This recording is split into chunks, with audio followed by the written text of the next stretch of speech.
वाले सुन्नियों का कलेजा नहीं। Living in this world, the duration of his life is also known to whom? The angel. Third thing, how much rizq has been allocated to this child? What is the rizq?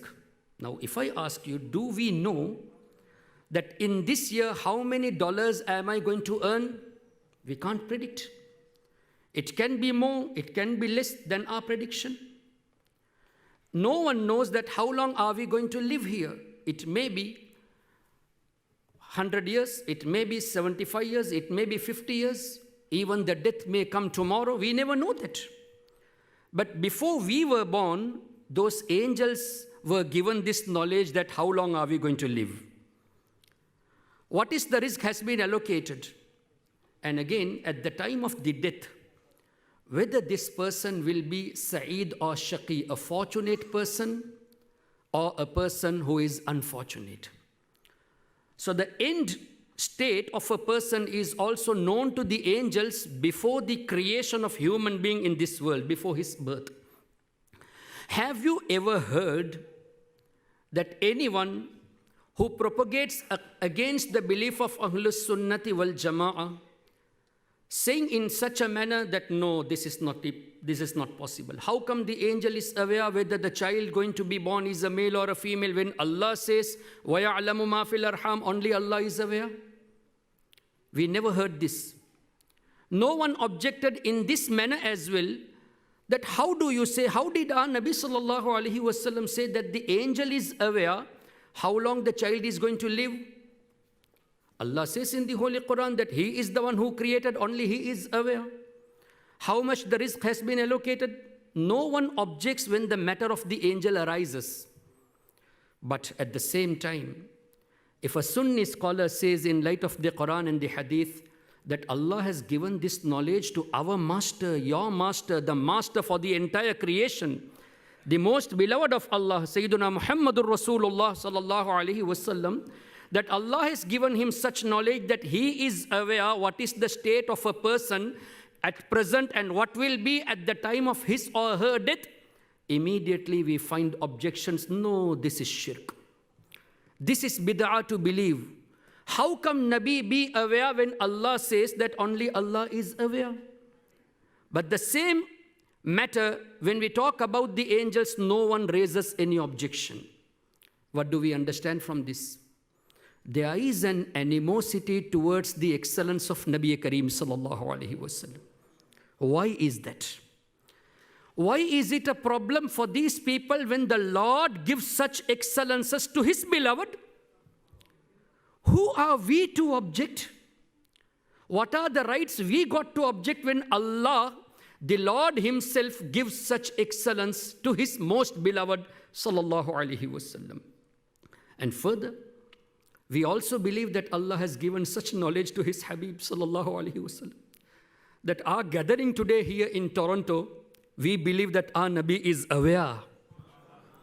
We believe our Nabi is observing, watching us. We never deny tasting of the death. After tasting of the death, all the prophets of Allah alayhimus salam, they are physically alive in their graves and they can visit wherever they wish to visit. And a clear example in light of the hadith of Nabi Kareem sallallahu alayhi wasallam is the incident of Mi'raj, when our Nabi sallallahu alayhi wasallam went to Masjidul Aqsa Sharif from Makkatul Mukarramah. Before our Nabi reached Masjidul Aqsa, refer to the hadith, even Tafsir Ibn Kathir, in Tafsir Ibn Kathir, Hafiz Ibn Kathir has quoted this hadith. But unfortunately,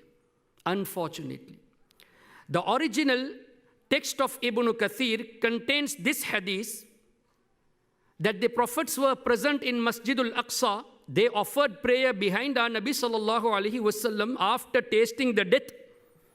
That means they knew that our Nabi is going to come. So before the presence of our Nabi, all the prophets came to welcome our Nabi sallallahu alaihi wasallam. And Hazrat Ibrahim alayhi salatu wasalam gave lecture in front of the prophets of Allah. Hazrat Musa alayhi salam, he gave lecture in front of the prophets of Allah. After leaving this world, a Nabi of Allah giving lecture in front of the Anbiya Kiram alayhimus salam, who also left this world. And our Nabi sallallahu alayhi wasallam led the prayer for all the prophets of Allah. Now tell me honestly, if there was not a physical body, how come the prophets would pray behind our Nabi sallallahu alayhi wasallam? Without the physical body, how could they pray? Sayyidina Jibreel alayhi salam says, Ya Rasulullah sallallahu alayhi wasallam, all the prophets who were sent before you had offered prayer behind you, Ya Rasulullah. One hadith recorded also in Ibn Kathir. Another hadith, Nabi Kareem sallallahu alayhi wasallam says, I have led the prayer for all the prophets of Allah. One that our Nabi says, I led the prayer for all the Anbiya. Other narration, Jibreel alayhi salam says, Ya Rasulullah, all the prophets of Allah who were sent by Allah have offered prayer behind you. Now all the prophets, they came before our Nabi in this world, but by offering prayer behind our Nabi sallallahu alayhi wasallam, they are showing that, Ya Rasulullah, though we came before you, but offering prayer behind you, we show to the world, the entire creation, that, Ya Rasulullah, though we came before you, but you are our Imam, Ya Rasulullah. You are our leader. This is what Sayyidi Ala Hazrat Imam Ahmad Raza Rahmatullahi alayhi states in Qasidatul Mi'rajiyah Sharif, Namaz-e Aqsa mein tha yehi sir. This was the secret behind offering prayer with Nabi Kareem, behind Nabi Kareem sallallahu alayhi wasallam. What was the secret? Namaz-e Aqsa mein tha yehi sir ke aya ho mani awwal akhir, to identify, to distinguish who is the first and who is the last. Ke dast basta hai piche hazir, jo sultanat aage kar gaye the. All those prophets of Allah who had ruled the entire world by the blessings of Allah, by tying hands before Nabi Kareem sallallahu alaihi wasallam, they show that, Ya Rasulullah, you are our Imam. Though we came after you, you are our Imam. Subhanallah.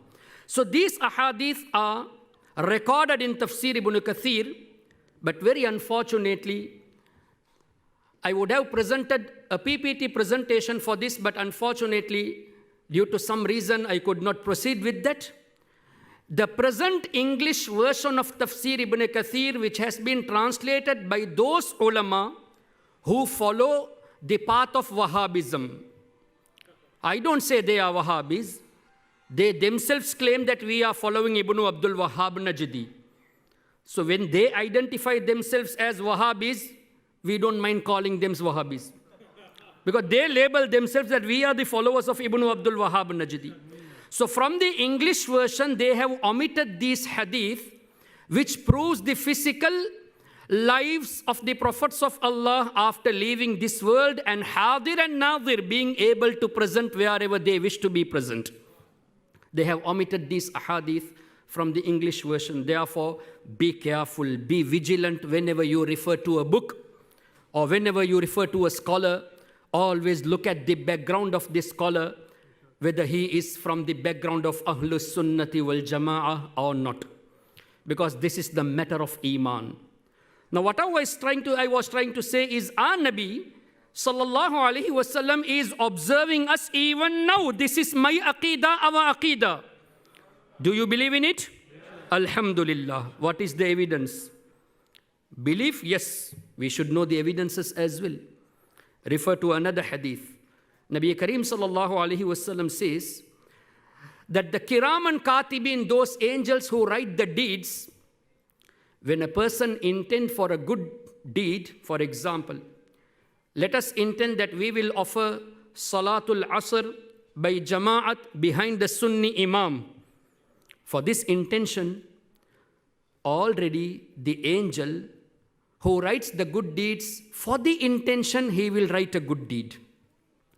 You just intend for any good cause, that after this majlis, you will go and respect your parents, you will give a sadaqah, you will do such and such thing, a good thing. For your intention, that angel will write a good deed. And unfortunately, ma'adallah, if a person intends for a bad deed, the angel on the left side He won't write a bad deed. No. For the good intention, it will be written. For the bad intention, it won't be written. And when a person commits that good deed after the intention, now the reward is 10 times more.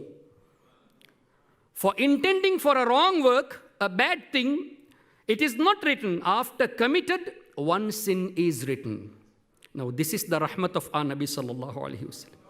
By the wasila of our Nabi, Allah gives us the reward minimum 10 times for one good deed. And when we intend for sinning, we are not written. Angels do not write a sin, but when a person commits, it is written.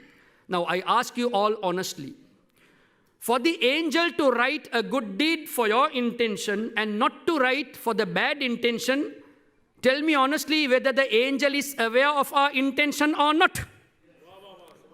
Without being aware of what we intended, how could angel write, and how could he refrain writing a bad deed for our wrong intention? So in light of the hadith of our Nabi sallallahu alaihi wasallam, these angels are aware of our intentions and our actions too. Quran states, وَإِنَّ عَلَيْكُمْ لَحَافِظِينَ كِرَامًا كَاتِبِينَ يَعْلَمُونَ مَا تَفْعَلُونَ. Allah has appointed angels for you. They are protectors. Allahu Akbar. Allah says angels are protectors. Whereas Allah himself says in the Holy Quran, I am the only protector. I am the only supporter. Here Allah says, my angels are protectors. What do we understand? Yes, the protection is from Allah in reality, but when the protection comes through the angel, it's by the bestowal of Allah.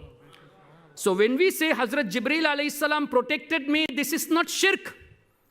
Because Allah is the one who appointed Hazrat Jibreel alayhi salam as a protector. And when we say Allah's Rasul sallallahu alaihi wasallam protected me, is it shirk then? Why? Because Allah says, Innama waliyukumullah. Indeed, Allah is your supporter. Wa rasuluhu, Allah's Rasul is your supporter. وَالَّذِينَ آمَنُوا الَّذِينَ يُقِيمُونَ الصَّلَاةَ وَيُؤْتُونَ الزَّكَاةَ وَهُمْ رَاكِعُونَ. We say Ghawsul Azam supported me. Khaja Gharib Nawaz assisted me. Sayyiduna Ahmad Kabir al-Rifai assisted me. Sayyiduna Bahauddin Naqshbandi, Sayyiduna Shahabuddin Soharwardi, Sayyiduna Data Ganjabaksh Ali Hijweri, they assisted us, not shirk. Why? Allah says, my awliya are supporters. My pious servants are supporters. فَإِنَّ اللَّهَ هُوَ مَوْلَاهُ وَجِبْرِيلُ وَصَالِحُ الْمُؤْمِنِينَ. The pious servants of Allah, they are helpers. وَالْمَلَائِكَةُ بَعْدَ ذَلِكَ ظَهِيرٌ. The angels are also supporters. It's not your word, not my word, Allah's kalam. This is Holy Quran. So if a person say, no, the prophets cannot assist, he is referring to the Quran, but he is going against the Quran, giving a wrong explanation for the Holy Quran. So my dear brothers, Nabi Kareem sallallahu alaihi wasallam says that angels are aware of our actions and of our intentions. Did you find any objection? Did anyone say, no, angels cannot write good deed or cannot refrain from writing bad deed, because how do they know what have we intended for? But no one objects.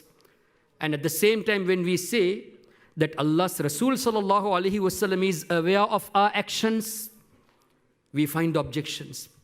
Allahumma salli ala sayyidina wa maulana Muhammadin ma'adin al-judi wal-karam wa ala alihi wa sahbihi wa barik wa sallim. Assalamu alaikum.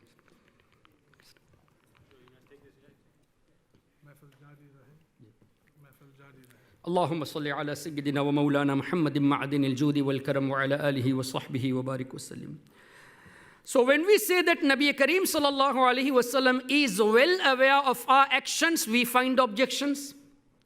And when we say our Nabi sallallahu alaihi wasallam is aware of our intentions, yet we find objections. If this is the real belief that none can be aware even by the bestowal of Allah, then you should object for the angels as well. But there is no objection. Here there is objection. What do we understand? Animosity towards Nabi Kareem sallallahu alaihi wasallam. Why is it worrying you when Allah gives such excellence to His Habib sallallahu alaihi wasallam? Why can't we accept the truth that Allah being the Lord of the creation, when He bestows to His most beloved, why is it worrying people? And further, let me explain you in light of the hadith of Nabi Kareem sallallahu alaihi wasallam again. Allah's Rasul sallallahu alaihi wasallam says, "Man zarani muta'ammidan kana fi jawari yawmal qiyamah." The one who visits me in Medina Sharif with the intention of visiting me, no other intentions, purposely for visiting me, he will be besides me on the day of judgment. Another hadith, "Man ja'ani za'iran la ta'maluhu hajatun illa ziyarati kana alayya haqqan an akuna lahu shafi'an yawm al-qiyamah aw kama qala." The one who intends to visit me, no other intention apart from visiting me, only intention that I am going to visit Muhammadur Rasulullah sallallahu alaihi wasallam. He says that I will do shafa'at for him. Now tell me, my dear brothers, how many thousands of people are visiting Madinatul Munawwara? Every day, thousands of people. During the month of Ramadan, during the Hajj, millions of people. Some people, they intend to just visit Masjidun Nabawi Sharif in order to offer prayer, saying that we get more reward by intending for Masjidun Nabawi Sharif. But they should also understand this more reward is because of Nabi Kareem sallallahu alaihi wasallam. They say